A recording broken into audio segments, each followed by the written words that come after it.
Hello everyone, and welcome back to my YouTube channel for another individual album review, and this time I'm talking about the newest album from Converge, the second one that they've dropped this year, Hum of Hurt. Yes, this is the second album this year alone from the legendary metal band Converge, and I decided not to do the full discography dive for Converge going into this album, which I also decided not to do when I reviewed Love Is Not Enough back in February. And honestly, I was considering skipping over this new one because, well, I did not really like that album very much. It felt to me like it wasn't really doing anything interesting for metal music, and while I could respect the messages they were trying to send and bringing awareness to a lot of current issues and how hard it can be to find hope during such tough times, the whole thing just felt like almost a nothing burger of an album, with a few pretty good moments, but nothing to really make me all that excited to hear this new album. And like I said, I almost just completely skipped over this album. Yeah, I have liked some of their other albums that I've heard, which is not all of them, but I just had no reason to believe that this would necessarily be any better than Love Is Not Enough, and I've got enough other albums to review. But I figured this is another big, critically acclaimed release that might help bring more viewers to my channel if I talk about it, and again, I have liked some other Converge music that I've listened to, so I thought maybe it would be better, so I decided I'd give it a shot and talk about it on this YouTube channel. And the funny thing is, this was actually originally just going to be a mini review. Again, I was considering just skipping over it entirely in the first place, but I decided then I was going to give it a couple listens, write about how once again I feel like it's getting its acclaim on band name alone, because they've made so many classics in the past, so of course everyone's got to praise this, right? And then I was just going to move on with my life and just accept that I might piss some people off with this opinion. But I realized pretty quickly when listening to this album that I was going to have a little bit more to say, and in the end I decided to make this its own video, as this album is actually a hell of a lot better than I could have ever expected. In fact, in my opinion, this is such a big improvement that I actually revisited Love Is Not Enough to see if I was missing something. And I wasn't, at least not anything that would make my overall feelings on the album any more positive. I stand by that original review. But here they made an album that feels more focused, both musically and lyrically, where any messiness in the sound feels very much by design, as basically a cry for help in this crazy fucked up world. Now, for anyone who isn't familiar with Converge, and if you're watching this you probably are, most likely more than I am, stylistically I would probably call this sludge metal. By about the second track, Doom and Bloom, I was starting to notice just how much this reminds me of Chat Pile. I mean, it's definitely quite different in a lot of ways too, including the vocal timbre and their approach to writing a lot of the lyrics, but there are certain moments like the track I just mentioned where it kind of feels like listening to a Chat Pile song, especially in the way that they'll sometimes go from a screamed vocal passage into a quick instrumental breakdown that goes absolutely insane. And okay, maybe Chat Pile took influence from Converge, I'm not really sure. Again, I'm not familiar enough with Converge's early music to really know what it's like. But I am making that comparison because that's a band that I was personally familiar with before this one. And honestly, I'm not sure it would be crazy to put this on a similar tier of quality to Chat Pile. So yeah, if I haven't made it clear already, I think this album's pretty goddamn fantastic. So let's really talk about it. And the first thing that really stands out to me that I want to talk about is the little lyrical nuggets that are scattered all throughout this album that really elevate this to a new level, often in heartbreaking form where they acknowledge so many harsh truths. And overall, I would say the basic theme of this album seems to be acknowledging how scary the world is and how much so many systems fuck people over. And there's somewhat of an optimistic mindset toward it all, where they're trying to find solutions, but also realizing how hard that can be. So while the album is not totally pessimistic and all doom and gloom in its themes, they recognize how one person cannot just fix everything, and it's easy to get caught up feeling miserable and hopeless, because that's what the world wants us to do, at least the worst of it does. And while they're also acknowledging how, one person cannot just fix everything, they also seem to be trying to acknowledge that there's a lot of people who have a lot more power to do a lot more than most of us do. And to circle back to those lyrical nuggets that I was talking about, it's the little details that make this all the more heartbreaking, but also capture the reality of how a lot of people are feeling in a much more honest way than a typical album on this theme. So let's give a few examples, starting with the hopeless moments where the narrator feels like there's nothing they can do, with a prime example being It's Not Up to Us. I mean, I think the title basically speaks for itself, but with such few words, it manages to capture that emotion incredibly well, where you're searching all over for answers that can really cause real change, whether for society as a whole or just for yourself, and often feeling like nothing is going to work. It's an absolutely heartbreaking moment, and I do wish I liked the music on that song a little bit more. It's probably my least favorite track here, but still, it's powerful lyrically.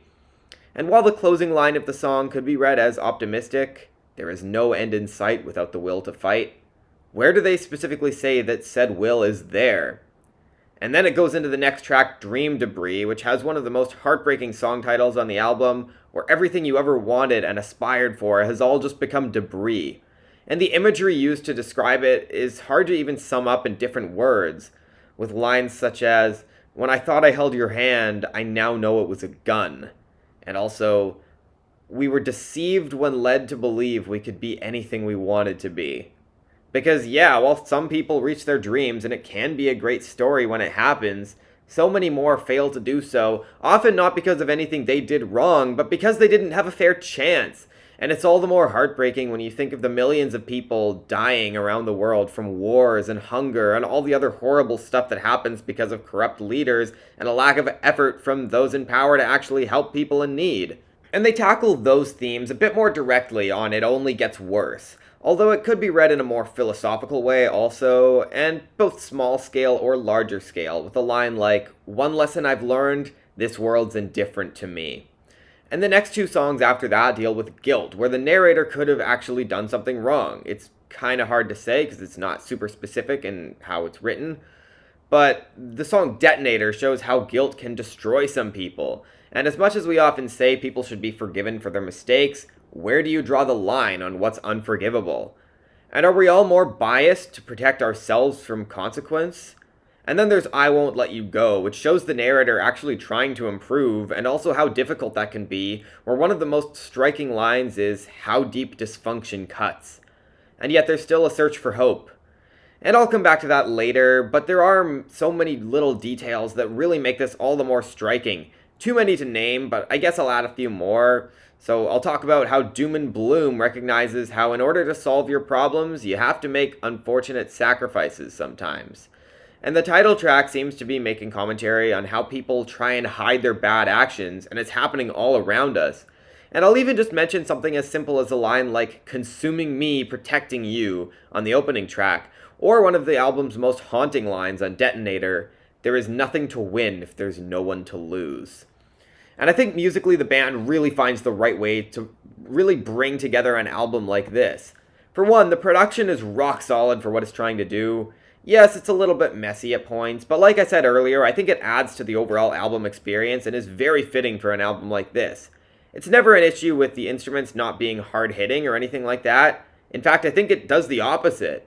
The filthy guitars all over this thing are awesome. The drums bring so much punch and really amplify the intensity in the best way. The bass grooves are absolutely sick. And most notably, the band all comes together to sound locked in with each other in terms of timing, intensity, and dynamics. I mean, look at a song like Doom and Bloom, where the pauses from vocals happen at pretty much the perfect times, so that the band can just play these absolutely insane musical passages, something which is done similarly on Detonator a few songs later. And man, those guitar riffs all over this album, I don't even know how to put into words. It's pure insanity and chaos all over this thing, and it's fucking incredible.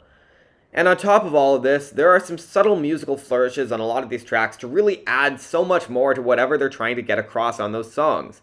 And when a band can really make an album with such near perfect musical foundation, and yet add all these small details that makes so much of a difference, it really makes sense why I wanted to make this its own video. Especially paired with such brutally real lyrics that talk about so many issues while also recognizing that there's only so much that most of us can do individually, and it subtly calls for action from those in power while also recognizing most of them probably are not going to care, which makes it all the more heartbreaking.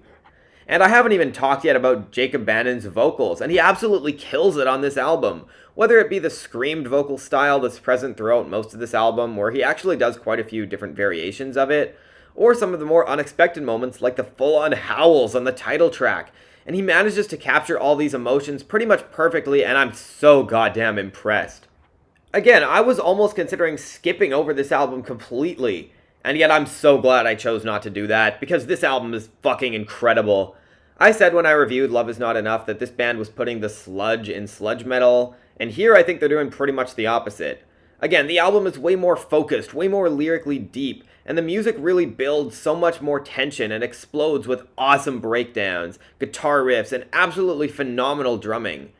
All over these grimy bass lines that are absolutely essential for this album to really hit as hard as it does. Yeah, we've got a pretty special album here, and again, it's one that I was not expecting at all. In fact, I don't know how I ever could have thought this was a possibility. It's honestly one of the absolute best albums I've heard all year, and it's getting a 9 out of 10 from me. I think I'm all out of words at this point, and I've got multiple other individual album reviews that I want to work on, some of which I might be able to even publish today, although I absolutely cannot promise that. But I definitely wanted to make this one a high priority because, again, I think it's an absolutely amazing album that I cannot recommend enough. I mean, if you're watching this, then you've probably already heard the album, but in case you haven't and you're a fan of sludge metal or any other adjacent genres, I would highly, highly recommend you give this a listen. It's only a little over a half hour, and I knew from pretty much my first listen that this was great, and it only took a few more for me to realize just how incredible it is. But, as always, this is all just my personal opinion on this album. Feel free to let me know in the comment section down below what you think of this. I'm not going to do too long of an outro here. I'll just say thanks again for watching, and feel free to let me know what you thought of the album and or what you thought of my review in the comment section. I'm going to try and hopefully have more individual album reviews posted over the next few days, maybe even today, but we'll see. I cannot guarantee anything. Anyway, that's all I got to say for now. Thank you for watching. This Converge album is absolutely amazing. And yeah, I will see you all later.